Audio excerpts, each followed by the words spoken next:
of the Prophet. So to say that covering the head is not a part of Muslim identity is totally wrong.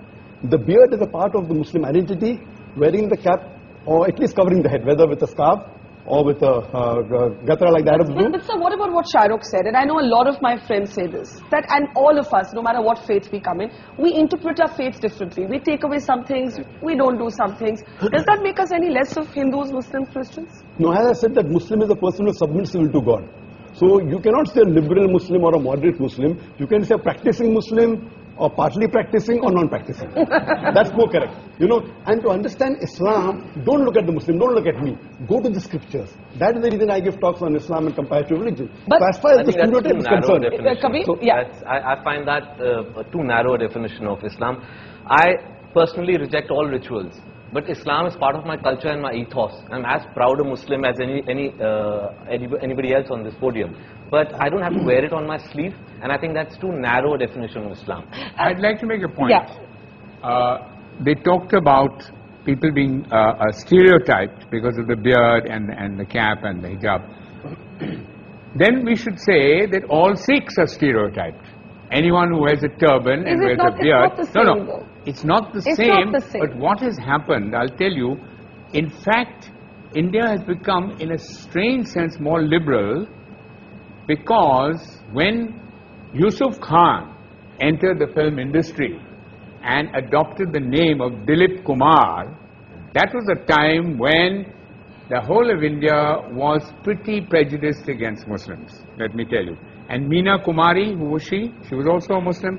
Why were all the names? Sharukh is an amazing example of a Muslim who is now the Badshah of Bollywood with a Muslim name. He didn't have to change his name. So something has happened. Would you have ever changed your name? To Akshay Kumar, yes. I would never change my name. Now the reverse is happening, Barkha. I know of boys who come from small towns, want to become actors. They change their name to Khan because they think that's the badge of honor. That's the way to barometer of success. No, it's Khan or Kapoor. Sorry, Najib? But Dalip Kumar has now become Allah Rakha Rahman. Yeah. So that's the change. But now he's no longer a star. Yeah, Shahrukh, you want to make a point, and then Soha and Madani. Yeah, I just want to say one thing. That, you know, I just want to know very clearly, and I'm a Muslim, and I want to know: is it more important for me to look Muslim, and see Muslim, or to feel Muslim? I fully respect the scriptures. I fully respect all the hadiths. I have read the Quran in my own way, in Arabic and in English. But I think its time has come, and this genuinely is an appeal, that it is more important to feel Muslim, to feel than to look Hindu, it, than to look it. And if you do, I mean, if you do, it's absolutely cool.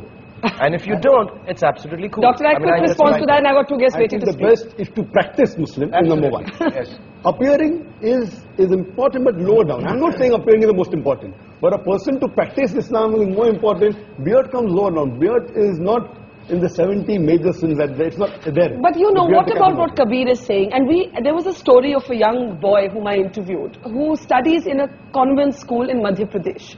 And he's a poor boy. And the school rules wouldn't allow him to wear a beard. He went all the way to the Supreme Court to say, I must be allowed to keep my beard. Otherwise, I prefer not to study. And he actually dropped out of school for a while because of that. The Supreme Court eventually ruled in his favor. And that is my next question, and I want to take that to Madani Saab. Madani Saab, you're a very interesting character for me, because at one level, you have organized, as Alex said, all of these fatwas against terrorism and all of that. But you also had a resolution against the singing of Vande Mataram. And these kind of resolutions, I know many of my friends would say, is what stereotypes Muslims. बात ये है कि वंदे मातरम गाना बिल्कुल अलग चीज है। अलग चीज है। हाँ, गाने के लिए जिद करना बिल्कुल एक अलग चीज है। कोई जबरदस्ती गवाना चाहे और नहीं गाएं, या हम ये कहें हम नहीं गाते, तो फिर हम स्टीरियोटाइप हो जाएंगे।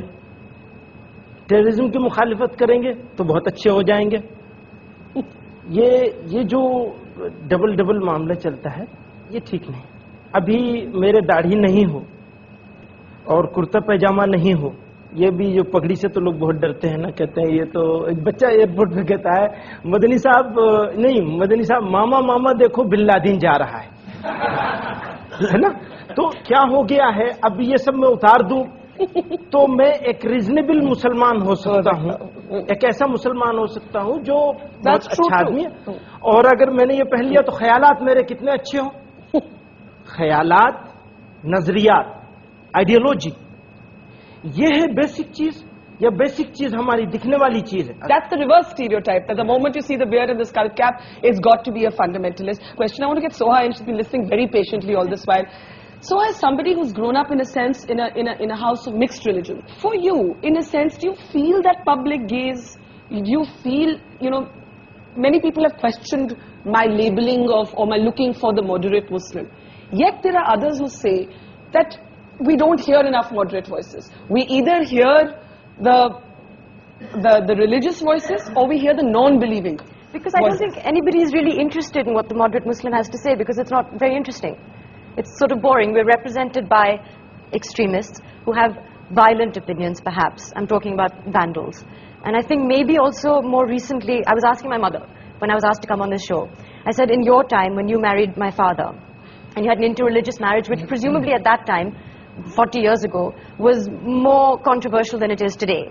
Were you ever asked to defend your identity, to defend your choice of religion, what it means to be Hindu or Muslim, the way that we are today? And she said, no, not at all. It was a no-comment issue. You just said no comment and you moved on in life. Over the past, maybe ever since I've been in cinema, certainly, it's an issue. And there is, people do ask me, do you feel aggravated by what is happening as a Muslim? Do you feel the need to stand up for your religion because it is being misrepresented in the media? And I think for me, religion is a very private matter.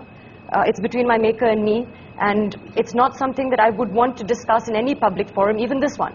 We should be talking about an Indian identity as opposed to a Muslim identity, I think. Okay, I'm going to take that as my cue to take a break. But is it, as I said to Alec earlier, is it that simple? Is there also a sort of denial within the community? Is the secular debate caught up in a certain amount of dishonesty? And there's also the reverse stereotype. We'll take a quick break and then we'll take the questions that I'm sure a lot of people have here that's coming up after.